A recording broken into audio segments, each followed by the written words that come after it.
Mana shu halol mehnat qilyap turgan akalarda mehnatiga like bosgan insonlarning qo'llari muborak, kabatullohni ushlasin. 2026-yilda mana shunday zo'r qilib somon suvoq qilish narxlari nech pul bo'lyapti deganlarga.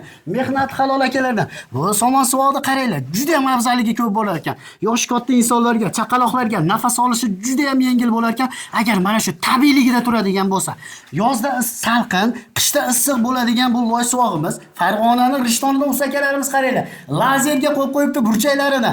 Yopishtiradigan usakalar ham bu suvoqchi ustalarda duo qilib yopishtiradi. Xonadon egasiga ham rasxod kam bo'ladi, aboylarini gulidan rasxod chiqib ketmaydi. Qaranglar, zo'r qilishib qo'yibdi. Undan tashqari patagonliklarni ham urvinga qo'yib qo'yishibdi akalarimiz va devorlar ham lazerda turibdi akalar.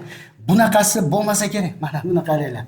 Atkozimiz urvinda, devor ham urvinda. Shunaqangi suvoq qiladigan ustalar kerak deganlarga pastda nomerda qoldiraman. Shunaqangi g'ishlarni urdirib, yangi g'ish urilgan bo'lsa, akalarimiz 1 metr kvadratini 35 mingdan 40 ming so'mgacha qidirar ekan. Agar devoringiz eski holatda bo'ladigan bo'lsa, atves tashab, urvin lazerlarni yoqib, qancha loyishiga qarab narxini chiqarib berishar ekan.